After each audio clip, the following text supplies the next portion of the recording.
నిన్నటి విషయంలో చింతనం చేస్తూ చాతుర్మాస్యంలో ఇదే లాభం ఉంటుంది. ప్రాముఖ్యంగా వినేవానికి చెప్పేవానికి ఇద్దరికి. నేను ముందు అదే విషయం చెప్తూ వచ్చాను. వాసుదేవ కథా ప్రశ్న పురుషాన్ స్త్రీన్ పునాతి వక్తారం పృచ్ఛకం శ్రోతృన్ తత్పాద సలిలం యథా అని శ్రీమద్ భాగవతంలో యోగీంద్రులు వర్ణించారు. అయితే భగవంతుని కథ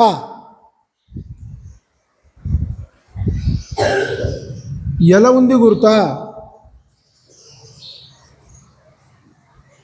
పురుషులకు స్త్రీలకు ప్రతి జీవులకు కూడా ఉద్ధారం చేస్తుంది అనే ఒక్క ప్రమాణం అగుపడుతుంది. ఎత్ర ఎత్ర రఘునాథ కీర్తనం తత్ర తత్ర కృతమస్తకాంజలిం బాష్పవారి పరిపూర్ణలోచనం మారుతి నమత రాక్షసాంతకం. ఎప్పుడు భగవత్ కథ జరుగుతుందో ప్రాముఖ్యంగా అవుతే అది వినతందుకు అందరూ దేవతలు వస్తారు. అందరూ దేవతలు కోరిక ఉంటుంది, భగవంతుని కథ వినాలి, భగవంతుని గుణానువాదం వినాలి. అంతేకాదు ఒక్కటి విచారించండి, ఇంద్రచంద్రాది దేవతలు, ఉదాహరణ చూపెడతాను నేను. ఇంద్రచంద్రాది దేవతలు రామాయణ ప్రామాణ్యంగా విచారం చేస్తే, మొదట ఉదాహరణ, రామాయణ ప్రామాణ్యంగా విచారం చేస్తే భగవాన్ శంకరుడే, ప్రత్యక్షంగా భగవాన్ శంకరుడే హనుమంతుని రూపంగా వచ్చాడు. దానికి ఎన్నో ప్రమాణాలు ఉన్నాయి. రామకథలో, వేరే వేరే పురాణాల్లో ఎన్నో ప్రమాణాలు ఉన్నాయి. స్వయంగా చతుర్థ దత్తావతారము మాణిక ప్రభు మహారాజు వారిది ఒక వాక్కు ఉంది, రుద్ర అకరావాతు అససి బల భీమ. భగవంతుని 11వ అవతారము హనుమంతుడు. అంతేకాదు స్వయంగా రామకథ అతని కంటి ముందు జరిగింది, కంటి ఎదుట జరిగింది.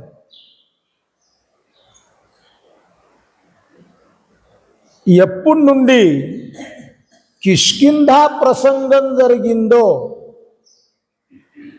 ఎప్పటి నుండి శబరి ప్రసంగం జరిగిందో, ఎప్పటి నుండి సుగ్రీవ మైత్రి జరిగిందో, ఇవి అన్నిటికీ కారణము హనుమంతుడే. సుగ్రీవ మైత్రికి కారణము హనుమంతుడే, రెండో వాడెవడు కాడు.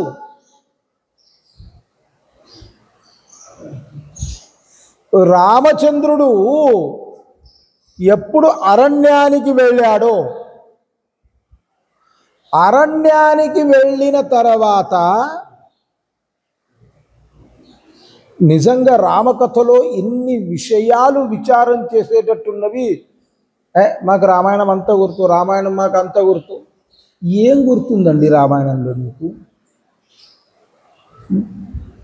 రామాయణంలో మీకు గుర్తున్న విషయం ఏంటిది? కృష్ణ కథలో గుర్తున్న విషయం ఏముంది? అదే మీరు ఒకటి చెప్తారు, అయోధ్యలో రాముడు పుట్టాడు,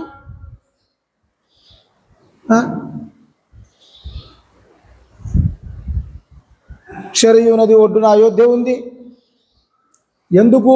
ఇప్పుడు లక్షల మంది వెళుతున్నారని మీకు ఇప్పుడు అయోధ్య తెలుస్తుంది. కానీ ఎప్పుడైనా విచారించారా అయోధ్యలోనే రాముడు ఎందుకు పుట్టాడు? అదే వేరే మహానగరాలు లేకుండానా,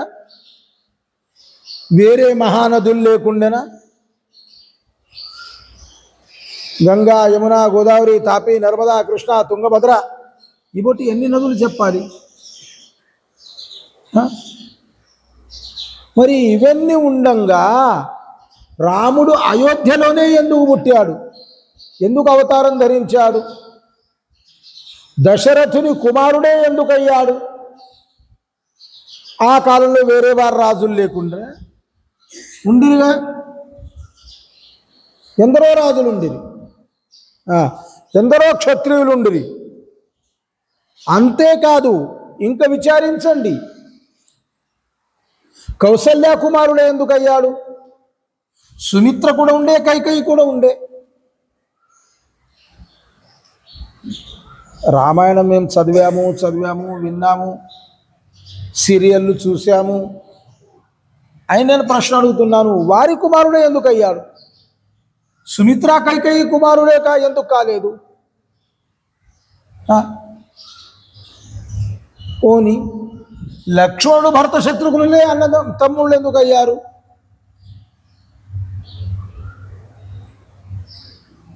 అరణ్యానికి అది ఒకటే కారణమా? దశరథుడు అన్నాడు, ఇతడు వెళ్ళాడు. నిజంగా విచారం చేస్తే దశరథుడు కైకేయికి ఏం వరం ఇచ్చాడు? కొంత విచారించండి రామకథలో. ఏం వరం ఇచ్చాడు? నీ మనస్సు, ఆమె ఏమంది? కైకేయి యుద్ధ ప్రసంగంలో కైకేయి ఏమంది? నాకు 2 వరాలు ఇవ్వండి, నాకు 2 వరాలు ఇవ్వండి అని కైకేయి అడగదు. నిజమే కదా? నిజమే. ఇస్తాను అని వచనాలు ఇచ్చారు. ఇచ్చిన తర్వాత ఆ వరాలు ఎవరికి సంబంధించినవి? కొంత రామకథలో విచారించండి. దశరథునికి సంబంధించినవి. దానికి రాముని కనండి, లక్ష్మణుని కనండి, సీతమ్మ కనండి, భరతుని కనండి, శత్రుఘ్నుని కనండి, ఏ బోటి ఎటువంటి సంబంధం లేదు. వరం ఇస్తాను, ఒప్పుకున్నాం. ఒప్పుకున్న తర్వాత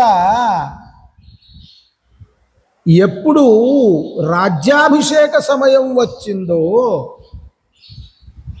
అప్పుడు కైకేయి రామునికి ఆ 2 వరాలు అడుగుతుంది.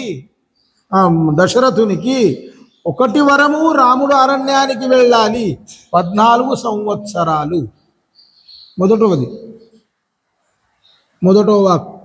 మొదటో ప్రశ్న. రెండవది విచారించండి, 14 సంవత్సరాలే ఎందుకు అడిగింది? 15 అడగవచ్చు, 18 అడగవచ్చు, 10 అడగవచ్చు, 12 అడగవచ్చు. రెండవది, శాస్త్ర ప్రామాణ్యంగా 12 సంవత్సరాలకు ఒక తపకాలము అంటారు, తపపూర్తి అంటారు. మరి 14 సంవత్సరాలకు ఏం సంబంధం ఉంది? ఇందరు మహారాజులు రామాయణాలు చెప్తారు. ఎవరైనా ఇవన్నీ గొప్ప విద్వాంసులే దీనికి. ఎవరు రాత్రింబగలు రామకథా విషయంలో చింతన చేయాలో వాడే చేయాలి. నిజంగా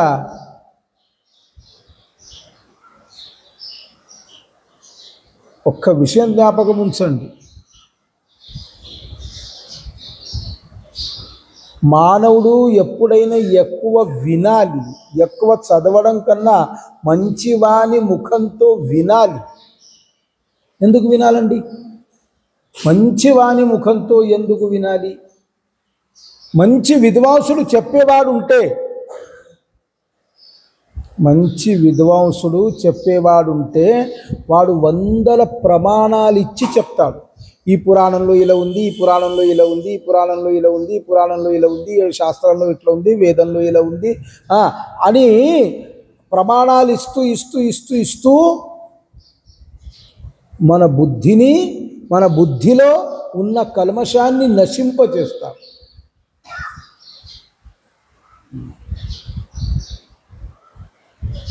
అని దాని కొరకు వింటూ వెళ్ళాలి. నేను వ్యక్తి పేరు చెప్పను. ఒక వ్యక్తి నన్ను మాట్లాడుతూ అన్నాడు, మహారాజా వినడంలో లాభం ఏంటిది గుర్తా? చదవడంలో మానవుడు ఒకటే పుస్తకం చదువుతాడు. ఒక పుస్తకము, 2 పుస్తకాలు, 4 పుస్తకాలు, 10 పుస్తకాలు. విద్వాంసుడు ఉంటే వాడు చదువుతూనే ఉంటాడు. నిజమైన విద్వాంసుడు వాడు అధ్యయనమే చేస్తూ ఉంటాడు. నాకు ఒక విషయం జ్ఞాపకం వస్తుంది.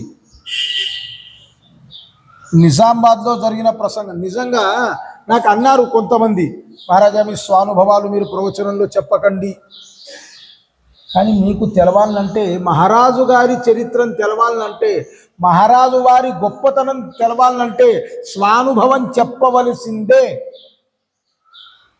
నా వారే నాకు అంటారు, మీరు ప్రవచనంలో అంటారు కదా నా కాలంలో ఇలా జరిగింది, నీ కాలంలో ఇలా జరిగింది, ఇవన్నీ చెప్పకండి. కానీ మహారాజు కాలంలో ఏమేమి జరిగింది, మహారాజు వారు ఎందు ఎలా తపశ్శక్తి ఉండే, మహారాజు వారు ఎంత సామర్థ్యం ఉండే, మహారాజు వారు ఎంత గొప్పవారు ఉండిరి, ఇది చెప్పకపోతే సమాజానికి ఎలా తెలుస్తుంది? ఎందుకంటే ఇప్పుడు ఎట్లుంది, దీనిలో కొందరు పిల్లవాళ్ళు మహారాజు వారిని చూడలేదు కూడా, కొందరు చూసిన వారు ఉంటే కూడా వారికి జ్ఞాపకం కూడా లేదు మహారాజు వారి స్వరూపం ఎలా ఉంది. ఎవరు పాతవారు చూశారో వారికి స్మృతి అవుతుంది. అయితే మహారాజు వారు నిజామాబాద్కు చాలా వెళ్ళేవారు. మహారాజుకు నేను ఇవి 2 గ్రామాలకు మహారాజు గారి లీలాభూమి అంటారు. మహారాజు గారి లీలాభూమి అంటారు. ఒకటి నిజామాబాద్, రెండవది కంటి. ఇవి 2 మహారాజు గారి లీలాభూమి. మహారాజు మనస్సు జుక్కల్లో సమాధానం లేకపోతే కంటికి అయితే వచ్చేవారు, నిజామాబాద్ అయితే వెళ్ళిపోయేవారు.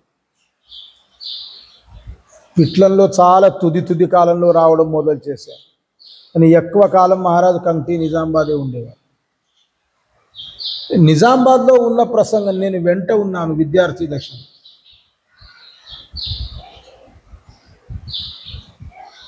మహారాజు వారు బ్రాహ్మణులు ఇంట్లో విడిచి వేరే వారి ఇంట్లో భోజనం చేసేవారు కాదు. పూర్తిగా ఆచార విచార సంపన్నుడు. ఇంతేకాదు, మహారాజు వారు ఏ రోజు ప్రాతస్నానం కాకపోతే, అంటే సూర్యోదయం కన్నా ముందు స్నానం కాకపోతే ఆ రోజు భోజనం చేసేవారు కాదు. 1989 ప్రసంగం చాలామంది శిష్యులు నా వద్ద వచ్చారు. మహారాజు వారి ఎదుట వెళ్ళే ధైర్యం లేకుండా, మహారాజా మాతో ఒక చిన్న కోరిక ఉంది. ఏంటిది? మాకు మహారాజు గారితో సమర్థులు స్థాపించిన 11 హనుమ స్థానాలు, తర్వాత సజ్జనగఢ దర్శనం చేసేది ఉంది. మీ మహారాజు వెంట ఉండాలి.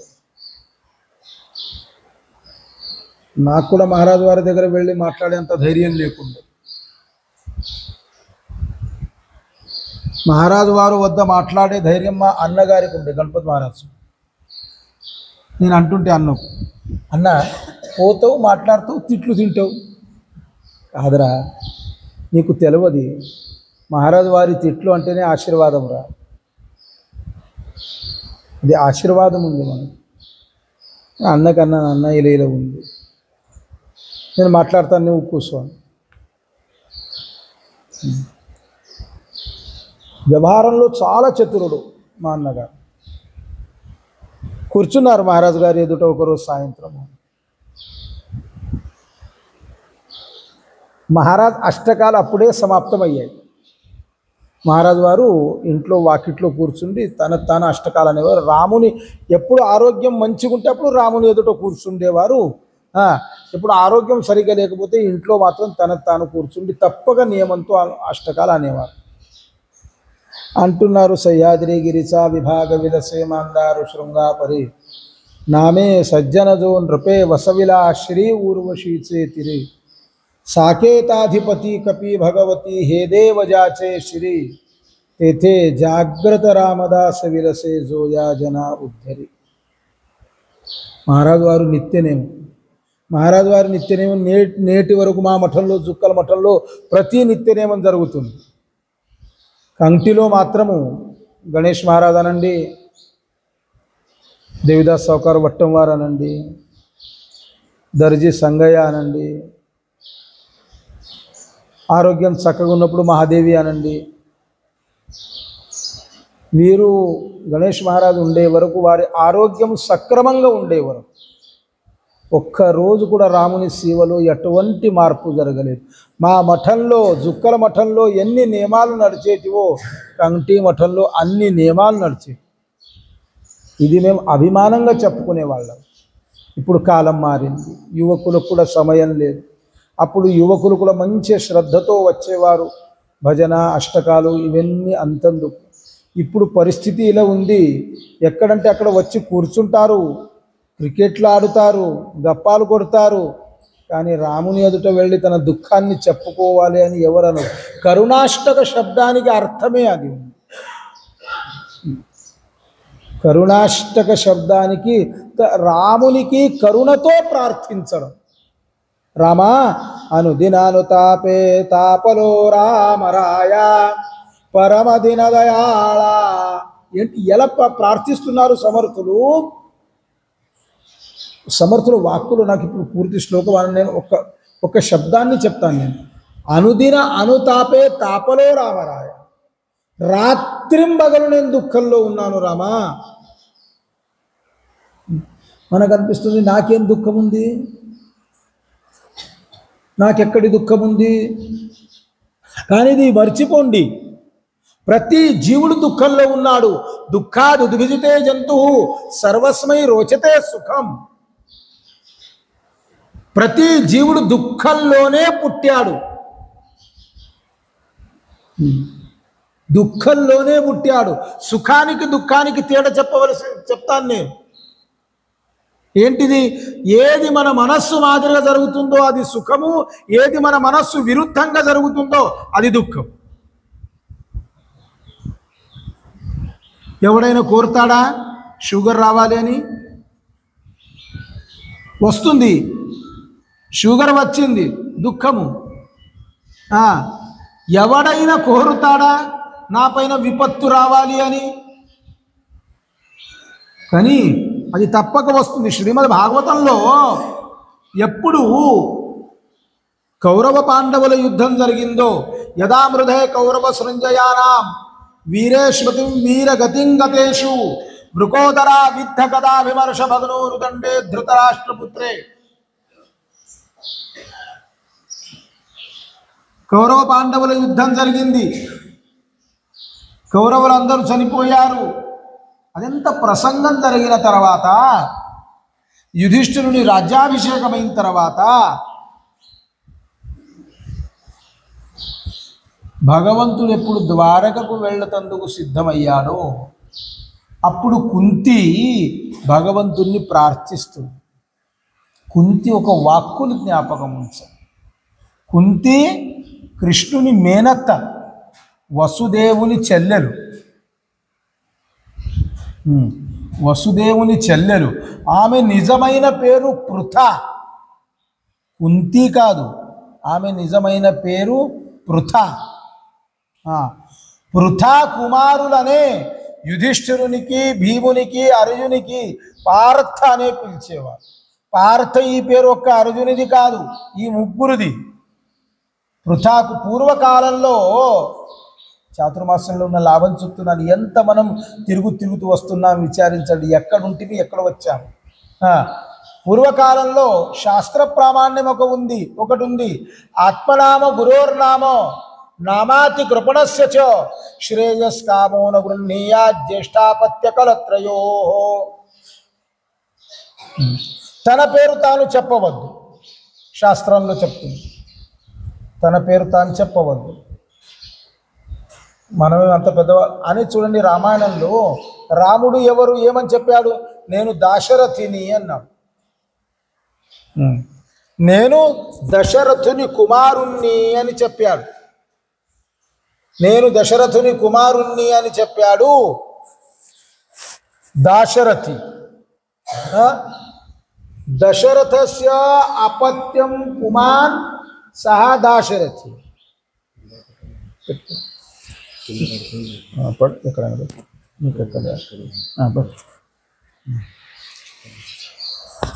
దశరథుని కుమారుడని దాశరథి.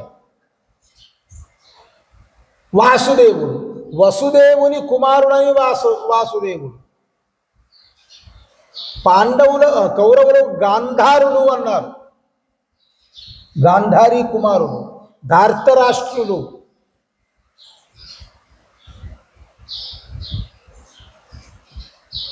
పితామహ భీష్మునికి శాంతనవుడు అన్నారు. శాంతనవం పునరేవాభ్యభాషతో. శాంతనవం పునరేవాభ్యభాషతో ప్రమాణం దొరుకుతుంది. శాంతనవుడు అన్నారు.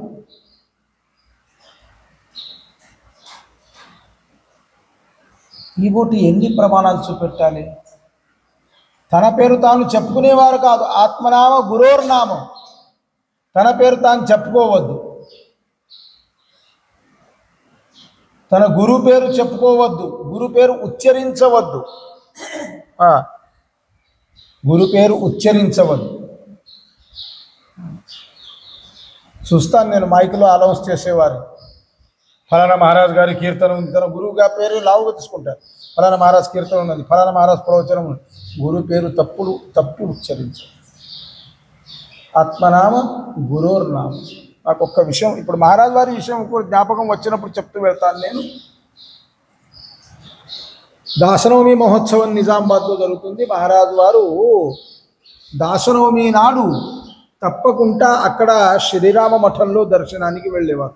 అది సమర్థుల స్థాపించిన మఠం. మహారాజు గారి గురుస్థానం. వెళ్ళేవారు. మేము వెంట వెళ్ళేవాళ్ళం. అయితే అక్కడ కొందరు విద్వాంసులు, పుణే వాళ్ళు, అక్కడ నుండి వచ్చిన విద్వాంసులు కూర్చుని ఉన్నారు. మహారాజు వారి ప్రవచనం ఉంది. మహారాజు వారు వెళ్ళారు, దేవుని దర్శనం తీసుకున్నారు, ప్రవచనాన్ని కూర్చున్నారు. ప్రవచనాన్ని కూర్చోగానే దగ్గర గంట బావు ప్రవచనం జరిగింది. ప్రవచనం అయిన తర్వాత కొందరు విద్వాంసులు చుట్టూ కూర్చున్నారు. మహారాజుతో మాట్లాడడం ప్రారంభించారు. మాట్లాడుతూ వారు మహారాజు వారిని ప్రశ్నించారు. మహారాజా, మీ గురువు గారి పేరేంటి అన్నారు. మహారాజు వారిని ప్రశ్నించారు, మీ గురువు గారి పేరేంటి అన్నాడు. నేను పక్క కూర్చుని ఉన్నా. నా తొడపైన కొట్టారు. అరే, మా మహారాజు వారి పేరు చెప్పురా. చెప్పారు.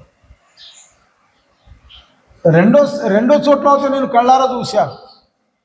ఇలాగే ఒక వ్యక్తి అడిగాడు, మహారాజా మీ గురువు గారి పేరేంటి?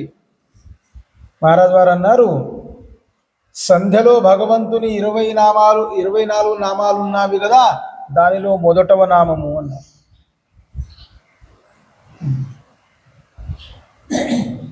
నేను ఇంకా 10 సార్లు చెప్తున్నాను. మా వారే అంటారు, మీ అనుభవాలు చెప్పకండి. చెప్పకపోతే మీకు మహారాజు మహత్వం తెలియదు. మహారాజు వారు ఎంత విచారంతో మెదిలేవారు. వివేకపాహనే బరా విచారతో అధికర. సమర్థులది ఏ వాక్కు ఉందో ఆ వివేకము, విచారము, ఇవి రెండు కూడా మహారాజు గారి నిజస్వరూపము.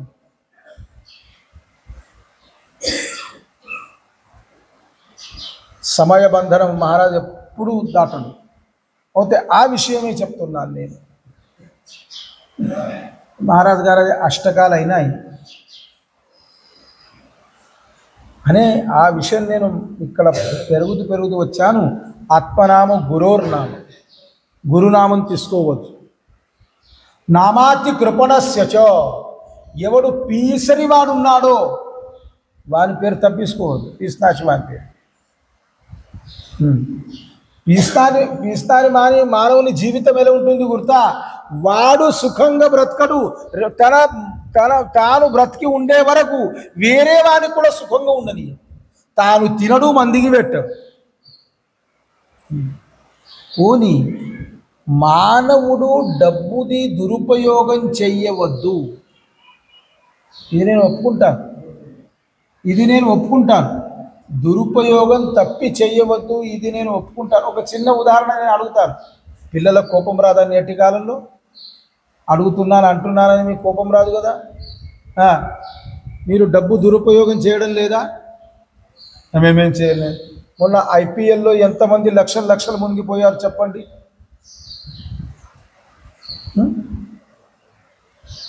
ఐపీఎల్లో ఎంతమంది లక్షల కోట్లకు మునిగిపోయారు? అది దురుపయోగం కాదా? అది దురుపయోగమే కదా అని డబ్బు దురుపయోగం చెయ్యవద్దు. కానీ ఏంటిది? శుక్రాచార్యుడు అనండి, శుక్రనీతిలో లౌగాక్ష భాస్కరుడు అనండి, అర్థశాస్త్రజ్ఞుడు, చాణక్యుడు అనండి, ఈ బోటి వారు డబ్బుని ఎలా ఉపయోగం చేయాలి, ఎలా ఖర్చు పెట్టాలి, ఎంత ఖర్చు పెట్టాలి, ఇవన్నీ విషయాలను వారు సక్రమంగా చెప్పారు. వారు అనే దాని కొరకు విచారం చేస్తే పీసనారి వాని పేరు కూడా ఇసుకోవద్దు అన్నారు. నామాతి కృపణస్య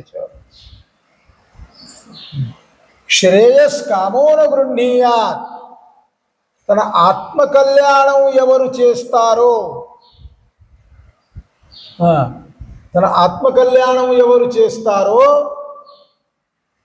వాని పేరు ఎవరు ఉచ్చరించవద్దు. జ్యేష్ఠాపత్య కలత్రయోహు. పెద్ద కుమారుణ్ణి ఏకవచనంగా ఎప్పుడు పిలవవద్దు. కలత్రయో, భార్యను ఏకవచనంగా పిలవవద్దు.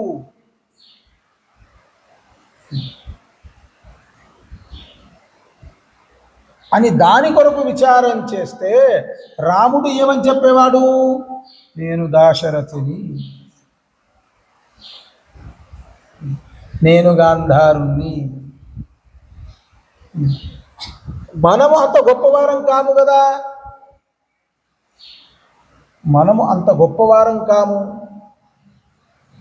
దీనికి ఒక్క ప్రమాణం చెప్తాం. ఏంటిది? రామకృష్ణ పరమహంసులు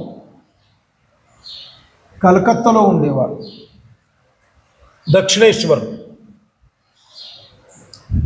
దక్షిణేశ్వర్లో ఉన్న సమయంలో, దక్షిణేశ్వరిది అమ్మవారి క్షేత్రం, దక్షిణేశ్వర్లో ఉండేవారు. అమ్మవారిని, ఆ మహాకాళిని సేవిస్తూ ఉండేవారు. ఒకసారి చాలా ఉచ్చావస్థకు ఎదిగారు రామకృష్ణ పరమహంసులు. వారి నిజమైన పేరు గదాధర్. చాలా ఉచ్చావస్థకు ఎదిగారు. ఒకరోజు ప్రసంగము, అమ్మవారు ఒక మహాపురుషుణ్ణి ఆదేశించారు, వెళ్ళి గదాధర్ ఉద్ధారం చెయ్యి. గురువు లేక జీవితంలో ఏమీ అర్థం లేదు, నువ్వు గురువు అయ్యి అతని ఉద్ధారం చెయ్యి. పరమహంసులు గంగా నది ఒడ్డున ఆ ఇసుక దిబ్బలో హాయిగా కూర్చుని ధ్యానం చేస్తున్నారు అమ్మవారిని. అటువంటి సమయంలో ఆ మహాపురుషుడు అక్కడ తిరుగుతూ వచ్చారు. 7-8 ఫీట్ల ఎత్తు, శరీరం పైన గోచి బట్ట కూడా లేదు. యతి, సన్యాసం పుచ్చుకున్నవాడు. సన్యాసం పుచ్చుకోవడం వేరు, సన్యస్త వృత్తి వేరు.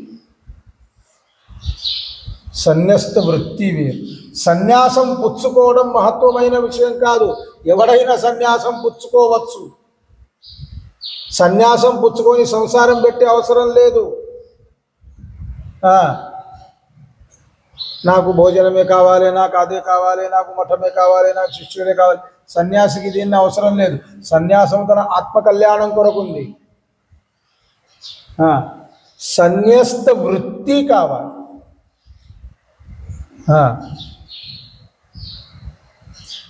సమర్థులు శ్రీమద్ గ్రంథరాజ దాసబోధలో వర్ణిస్తూ అంటారు, షడంగన్యాసాస విచారు తో కేవల సన్యాసాస అధికారు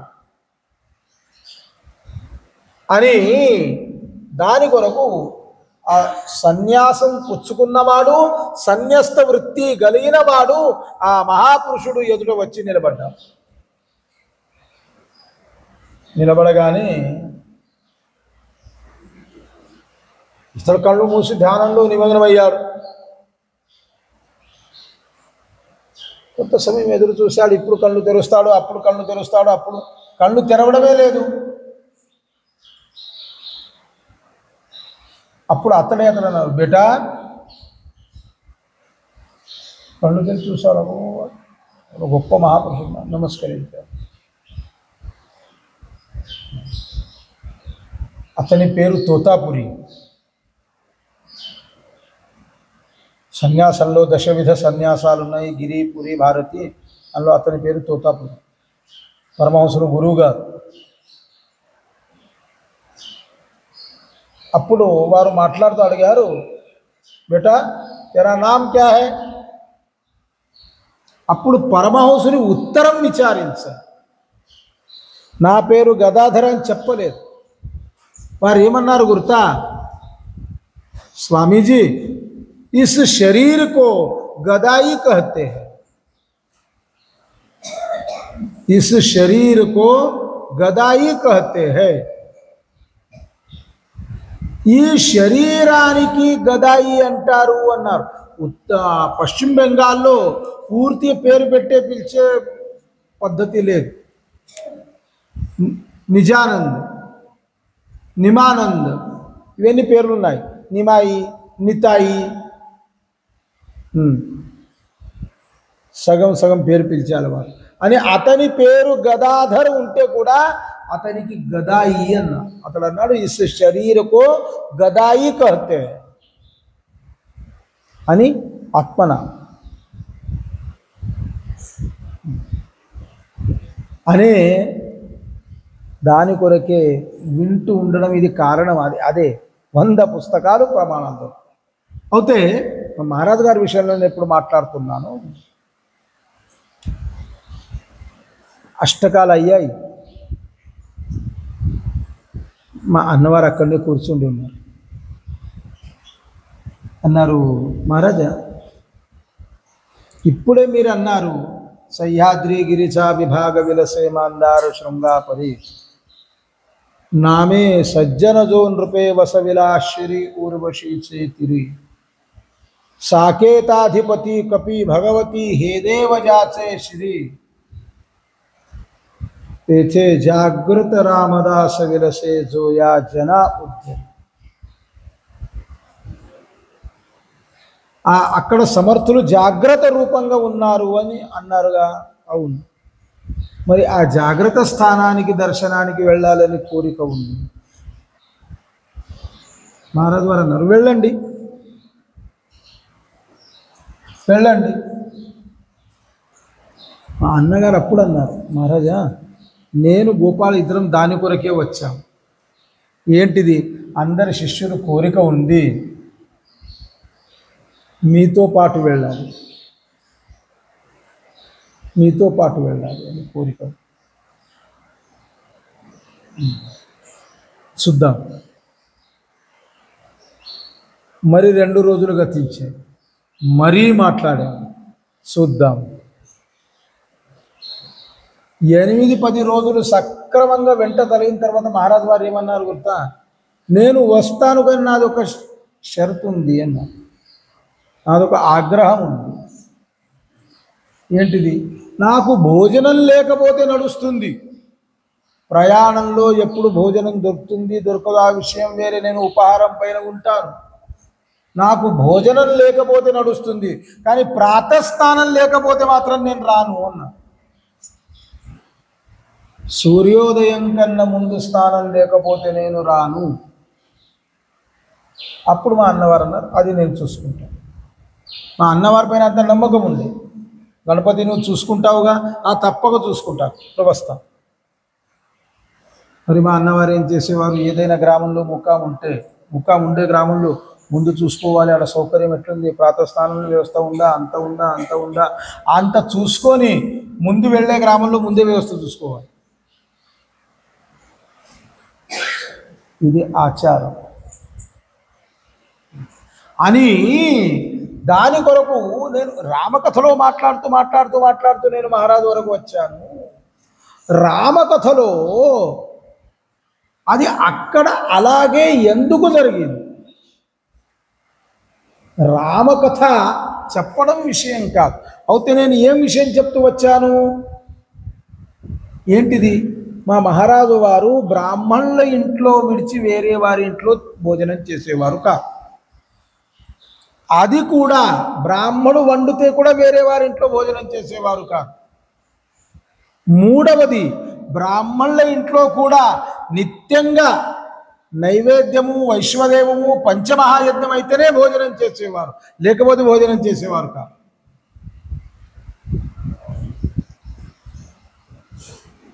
అయితే నిజామాబాద్లో వెళ్ళి 8 రోజులు 10 రోజులు 15 రోజులు ఉండేవారు. ఒక్కరోజు ప్రసంగం ఇలా జరిగింది. మా ఒక శిష్యుని బ్రాహ్మణుల ఇంట్లో భోజనం ఉండే. నిజామాబాద్లో ఉన్నప్పుడు కొందరు బ్రాహ్మణుల శిష్యులు ఉండ్రి, వారు చెప్పేవారు, మహారాజా ఇవాళ మా దగ్గర భోజనం, రేపు ఇంకో వాళ్ళు వచ్చారు, మహారాజా రేపు మా దగ్గర భోజనం. ఇలా జరిగేది. రోజు ఒక్కొక్క చోట్లో బ్రాహ్మణుల ఇంట్లో భోజనం జరిగేది. అయితే ఏం జరిగింది, ఒక శిష్యుడు వచ్చి అన్నారు, రేపు మహారాజా భోజనం మా ఇంట్లో, రాముని ప్రసాదం అని చెప్పేవారు. రాముని ప్రసాదం మా ఇంట్లో మంచి. వారు చెప్పారు, మహారాజా ఒక యతి వస్తున్నారు, యతిది కూడా భోజనం ఉంది, యతి మీరు ఇద్దరు కూడా. మహారాజా అన్నారు, చాలా మంచి. ఒక యతి మహాపురుషుని దర్శనం జరిగితే దానికన్నా ఇంకా భాగ్యం ఏం కావాలి. మా మహారాజు వారు అనేవారు, మమ్మల్ని చెప్పేవారు, అరే బ్రాహ్మడు అంటే భగవంతుని సగుణ సాకార స్వరూపము, యతి అనగా సన్యాసి అంటే భగవంతుని నిర్గుణ నిరాకార స్వరూపం.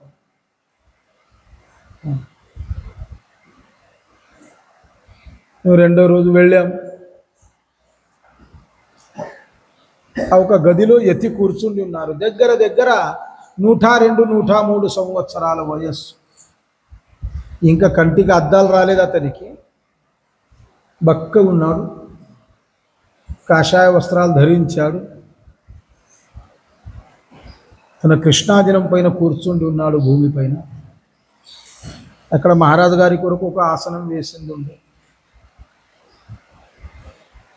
శాస్త్రం చెప్తుంది, రిక్తపాణిర్న పశ్యేత రాజానందైవతం గురు. మహారాజు వారు కొన్ని పండ్లు వెంట తీసుకొని వెళ్ళారు. వెళ్ళి అతని ఎదుట ఉంచి నమస్కరించారు. చూశారు మహారాజు వారిని కింద నుండి పై వరకు చూశారు. తెల్ల ధోతి, తెల్ల ఉత్తరీయం, ఊర్ధ్వపుండ్రం ధరించింది. ముఖం పైన ప్రశాంతమైన వాతావరణము, తేజస్సంపన్నుడు.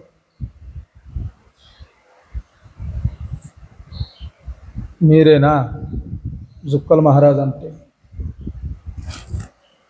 అవును. మీ గోత్రం? మహారాజు వారు వినయంతో చెప్పారు, శ్రీవత్స గోత్రం. అనే ముఖం పైన జమదగ్ని మాదిరిగా తేజస్సు అగుపడుతుంది. పరశురాముని మాదిరిగా, ఆ పరశురాముని వంశంలో మీరు పుట్టారు, మీ ముఖం పైన పరశురాముని మాదిరిగా తేజస్సు అగుపడుతుంది. కూర్చుని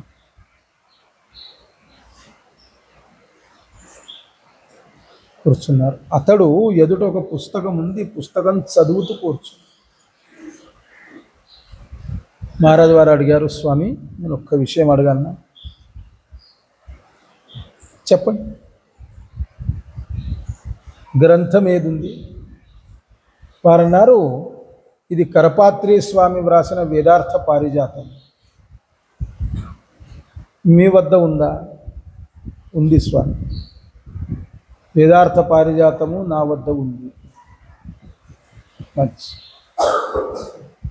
స్వామి, ఇంకో ప్రశ్న అడగండి. ఏమీ లేదు,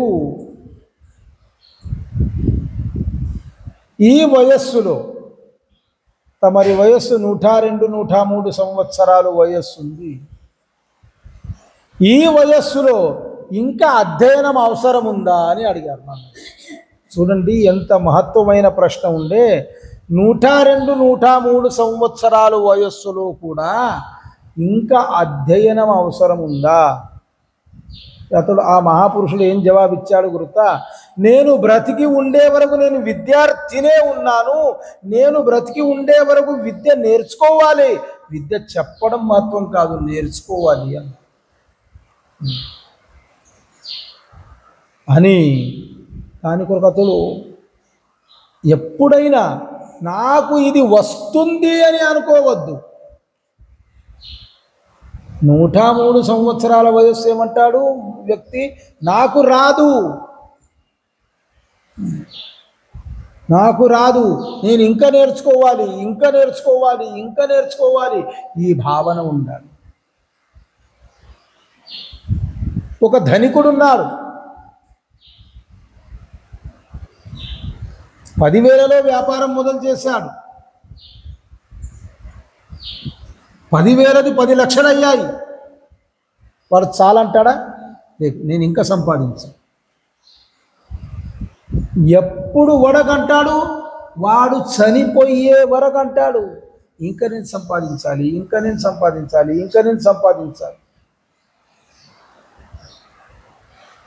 సంపత్తి ఏ మాదిరిగా వాడు సంపాదించుకోవాలి అంటాడు, డబ్బు ఏ మాదిరిగా సంపాదించుకోవాలి అంటాడు, ద్రవ్యం ఏ మాదిరిగా సంపాదించుకోవాలి అంటాడు. విద్య కూడా అదే మాదిరిగా సంపాదించాలి. విద్య అదే మాదిరిగా సంపాదించాలి. చదువుతూ ఉండాలి. పూర్వకాలంలో ఉన్న కష్టం ఇప్పుడు ఉండలేదు. పూర్వకాలంలో చెప్తూ ఏమన్నారు? భగ్న పృష్ఠకటి గ్రీవ స్తబ్ద దృష్టి రథోముఖి కష్టేన లిఖితం గ్రంథం యత్నేన పరిపాలయేత్. ముందు అన్ని గ్రంథాలు చేత్తో వ్రాసేవారు. ఇప్పుడు ఎంత పెరిగింది ఆ విషయం చెప్తున్నాను నేను. వ్రాసేటప్పుడు అతడు ఏమన్నాడు? వ్రాసేవాడు ఈ 2 శ్లోకాలు వ్రాసేవాడు కింద. భగ్న పృష్ఠ కటిగ్రీవ స్తబ్ద దృష్టి రథోముఖి కష్టేన లిఖితం గ్రంథం యత్నేన పరిపాలయేత్ తైలాద్రక్ష జలాద్రక్ష రక్షే శిఖిరబంధనాత్ మూర్ఖ హస్తేన దాతవ్యం ఏవం వదతి పుస్తకం. పుస్తకము ఏం చెప్తుంది? ఆ వ్రాసేవాడు ఏం చెప్తాడు? వంగి వ్రాసి నడుము పోయింది అన్నాడు. వీపు పోయింది, నడుము పోయింది, మెడ పోయింది. ఇట్లా వంగి కళ్ళు ఒకేసారి చూసి కళ్ళు స్తబ్దంగా అయ్యాయి. అధోముఖి, చాలా కష్టంతో గ్రంథం రాశాను. కష్టేన లిఖితం గ్రంథం యత్నేన పరిపాలయేత్, ప్రయత్నంతో దాన్ని కాపాడండి. పుస్తకాలకు ఎలా కాపాడాలన్నట? తైలాద్రక్ష జలాద్రక్ష, నూనె నుండి పుస్తకాన్ని దూరం ఉంచాలి, నీటి నుండి దూరం ఉంచాలి. రక్షే శిథిల బంధనా, పూర్వకాలంలో బట్టలో పుస్తకం చుట్టేవారు గట్టిగా. ఇంకోటి ఏం చెప్పారు గుర్తా? మూర్ఖ హస్తేన దాతవ్యం, మూర్ఖుని చేత్తో పుస్తకం ఇవ్వకండి అన్నారు. వానికి ఆ పుస్తకం విలువనే ఉండదు. ఆ పుస్తకం విలువనే వానికి ఉండదు. ఏవం వదతి పుస్తకం. పూర్వకాలం దాటిన తర్వాత మధ్యయుగంలో ముద్రణ మొదలైంది. నేడు ముద్రణలో లక్షలు పుస్తకాలు వస్తున్నాయి. అది కూడా కాలం దాటింది. ఇప్పుడు యూట్యూబ్ పైన అనండి, వాట్సాప్ పైన అనండి, నెట్ పైన అనండి, ఎన్నో పుస్తకాలు దొరుకుతున్నాయి. ఇంత సౌకర్యం ఉండగా కూడా మీరు నెట్, యూట్యూబ్ వేరే కార్యాలకు దురుపయోగం చేస్తారు, కానీ అధ్యయనానికి మాత్రం చెయ్యరు. ఏదైనా మంచి పుస్తకం నా నెట్టిపోయినా చదువుదాం, ఏదైనా మంచి విషయం చదువుదాం, అది లేదు. ఐపీఎల్ మాత్రం తప్పక చూస్తాం, రాత్రి రాత్రి మేలుక ఉంది. మన జ్యేష్ఠమాసంలో గురు పూజలుండి ఎవరికి ఫోన్ చేస్తే ప్రొద్దున వాడు లేపేవాడే కాదు. నేను మహారాజా రాత్రి ఐపీఎల్ చూసినా లేస్తూ కాలిస్తున్నాను అని దాని కొరకు విచారం చేస్తే అధ్యయనము విద్యార్థి దశ ఇది మానవుడు బ్రతికి ఉండే వరకు ఉంది. వాడు ప్రతిసారి ప్రతిరోజు ప్రతి క్షణము చదవవలసిందే. చూడండి, ఇప్పుడు రామాయణం విషయం వెళ్ళింది నేను చెప్తున్నాను. సచ్చిదానంద పరమాత్మ ప్రభు శ్రీరామచంద్రుడు ఎప్పుడు రామరాజ్యాభిషేకం జరిగిందో, రామరాజ్యాభిషేకం జరిగిన తర్వాత ఆ రాముడు అతనికి తెలవదన్న విషయం లేదు, అజ్ఞాని కాదు, అతడు కూడా ప్రతిరోజు గురువుగారి ముఖంతో ప్రవచనం వినేవాడు. గురువుగారి ముఖంతో ప్రవచనం వినేవారు. అని మేము రామకథ మాకు గుర్తుంది, రామకథ మాకు గుర్తుంది. ఎన్ని ప్రశ్నలున్నాయి రామకథలో, ఎన్ని విషయాలున్నాయి. శరయు నది ఎందుకు, దానికి శరయు అని ఎందుకు పేరు వచ్చింది, గంగా అని ఎందుకు పేరు వచ్చింది, యమున, ఇవన్నీ నదులు రామాయణంలో పేర్లు లాగుపడతాయి. తమస అని పేరు ఎందుకు వచ్చింది, ఎందరో ఋషులు, అత్రి, వశిష్ఠులు, జాబాలి, పరాశరుడు, ఎందరో ఋషుల పేర్లు రామాయణంలో వచ్చాయి. వారే ఎందుకు, అంతేకాదు హనుమంతుడే రామునికి ఎందుకు ప్రియమయ్యాడు, అదే చెప్తున్నాను. ఎక్కడ నేను మూల విషయం ఎక్కడి నుండి వచ్చానో అది చెప్తున్నా. ఎక్కడ భగవత్ కథ జరుగుతుందో, ఎత్ర ఎత్ర రఘునాథ కీర్తనం తత్ర కృత మస్తకాంజలి. మేము ప్రవచనానికి కూర్చుంటాం, చాతుర్మాస్యంలో ప్రవచనానికి పురాణానికి కూర్చుంటాం. కూర్చోకముందు ఒక పీట వేస్తాం, కూర్చోకముందు ఒక పీట వేస్తాం. ఆ పీట ఎందుకు, ఆ పీట కారణం ఏంటి, ఆ పీట ఎందుకు? ఆ పీట పైన స్వయంగా భగవంతుడు హనుమంతుడు వచ్చి కూర్చుంటాడు. స్వయంగా భగవంతుడు హనుమంతుడు వచ్చి కూర్చుంటాడు. ఎత్ర ఎత్ర రఘునాథ కీర్తనం తత్ర కృత మస్తకాంజలి. చైలు ముకురించి శ్రద్ధతో వట్టి కూర్చోడు. బాష్పవారి పరిపూర్ణలోచనం మారుతి నమత రాక్షసాంతక. కంటి నుండి నీరు కారుతుంటాయి. ఆ కథ వింటూ తల్లీనమైపోతాడు. చూడండి, మా బోటి నేను వేరే వారికి అనను, నాది నేనే అనుకుంటాను. నా బోటి మూర్ఖుడవుతే రెండో వాడేవాడు లేడు. నేను తప్పి అన్నాను మా బోటి, కానీ నా బోటి మూర్ఖుడు రెండో వాడేవాడు లేడు. ఎందుకు? అంత గొప్పమాన్యదుల నేను భగవత్ కథ చెప్పడము దీనికన్నా మూర్ఖత్వం జగత్తులో రెండవది. కానీ నేను ఏది చెప్తానో నాకు నమ్మకం ఉంది. నా ఉపాస్య దేవత, నా ఆరాధ్య దేవత, నా శ్రద్ధాస్థానము ఆ హనుమంతుడు వింటాడు. ఇది మాత్రం నాకు నమ్మకం ఉంది, ఇది మాత్రం నాకు నమ్మకం ఉంది అని భగవత్ కథ వినేటప్పుడు అందరూ దేవతాగణులు కూడా వస్తారు. కలి చెప్పాడు. కలి ఏం చెప్పాడు గుర్తా? నేను ఎక్కడ రాను అని చెప్తూ కలి చెప్పాడు. అతను కొన్ని చోట్లు చెప్పాడు, అది ప్రసంగం వచ్చినప్పుడు చెప్తాను. కలి చెప్పాడు, ఎక్కడ భగవత్ కథ జరుగుతుందో నేను అక్కడ రాను అన్నాడు. భగవత్ కథ ఎక్కడ జరుగుతుందో అక్కడ కలి తప్పిరా అని చెప్పేవాడు చాలా విచారంగా మాట్లాడాలి. మీరు కీర్తన చేస్తుంటారు, ప్రవచనం చేస్తుంటారు. కీర్తన, ప్రవచనము, పురాణము ఇది వినోద భాగం కాదు. ఏం మహారాజ్ మంచి నౌకిస్తాడు కీర్తనలు, అది వినోద భాగం కాదు. రామకృష్ణ పరమహంసులు వివేకానందుని అనేవారు, నరేన్ ఉపదేశించడము ఉపదేశించడము ఉపదేశించడం అంటే ఏంటి గుర్తారా? వివేకానంద నిజ పేరు నరేంద్రది నరేంద్రనాథ్, ఇంత పేరు అతంది. ఆ నరేంద్రనాథునికి నరేన్ అనేవారు. నరేన్ ఉపదేశించడం అంటే ఏంటి గుర్తారా? ఏంటి స్వామి? స్వయంగా నడకలో తేవడం, తాను నడకలో తేవడం. మందికి చెప్పాలంటే తాను నడకలో తేవాలి. తన నడక లేకపోతే వాడంటాడు నువ్వేం ఎదురు, నువ్వు నాకేం చెప్తావు అని దాని కొరకు విచారం చేస్తే ఇది ఏముంది గుర్తా? చెప్పడం అంటే తాను నడకలో తేవాలి. కానీ దీనికి ప్రమాణం ఉందా? అక్కడ హనుమంతుడు వస్తాడు అన్న ప్రమాణం ఉందా? ఉంది, ప్రమాణం ఉంది. ఆ ప్రమాణం ఎలా ఉంది?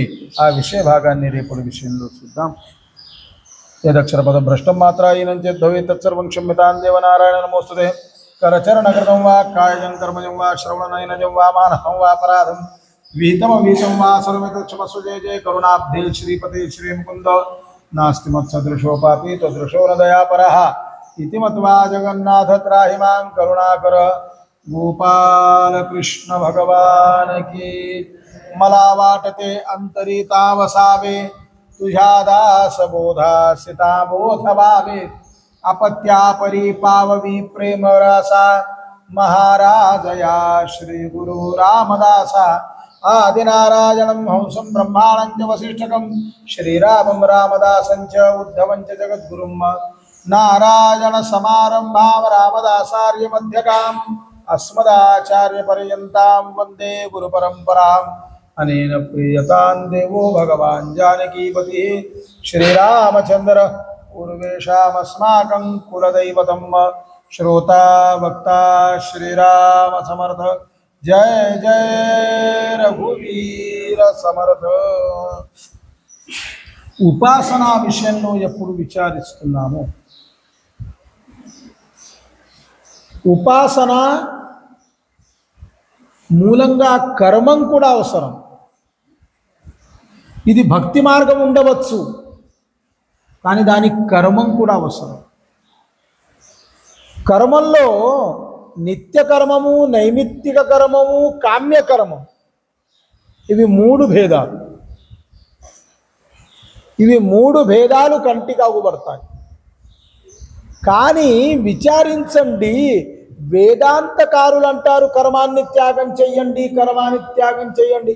కర్మాన్ని త్యాగం చెయ్యండి అని చెప్పే వేదాంతకారుడు కాడే కాడు. భగవంతుడు కర్మాన్ని త్యాగం చెయ్యండి అని ఎక్కడ చెప్పలేదు. కర్మణ్యేవాధికారస్తే మా ఫలేషు కదాచన అన్నాడు. కర్మం ప్రతి వాడు చెయ్యవలసిందే. ఇంకోటి ఏమన్నాడు భగవంతుడు గీతలో? నమే కర్మ ఫలే స్పృహ. కర్మాన్ని మనం ఎప్పుడు త్యాగం చేయలేదు. వాడు సన్యాసి అవుతే కూడా నేను కర్మాన్ని త్యాగం చేశాను. ఎంత పెద్ద సన్యాసి ఉండని కర్మాన్ని త్యాగం చేయలేడు వాడు. ఎంత పెద్ద సన్యాసి ఉండని కర్మాన్ని త్యాగం చేయలేదు. కర్మాన్ని త్యాగం చేసేందుకు రాదు. సమర్థులు చెప్తూ ఏమన్నారు? ఆధీతే కరావే కర్మ, కర్మ మార్గే ఉపాసన, ఉపాసక సాపడే జ్ఞానం, జ్ఞానే మోక్షచి పావన. ఒకేసారి మనం ఉపాసనని ఇంత పెద్ద పైన ఉచ్చ స్థానంలో ఎదగలేము. మెట్లున్నాయి. ఒక మెట్టు, రెండో మెట్టు, మూడో మెట్టు, నాలుగో మెట్టు ఎక్కుతూ వెళ్ళాలి.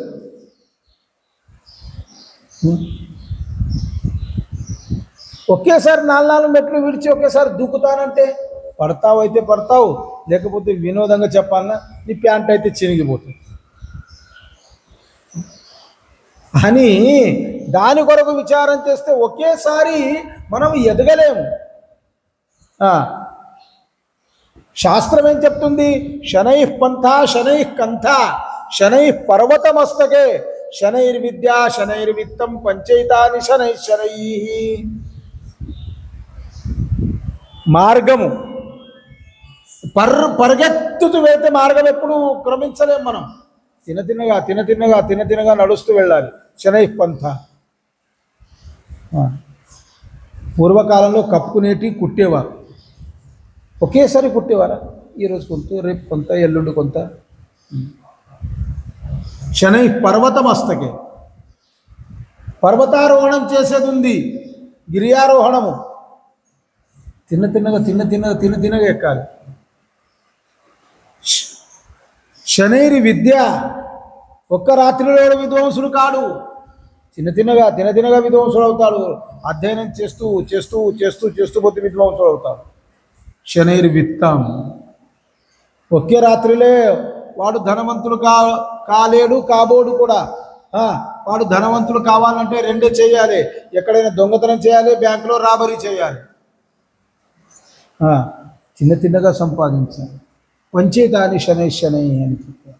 అని ముందు కర్మ మార్గాన్ని అవసరించాలి. ఆదితే కరావే కర్మ. నేను అదే చెప్తున్నాను.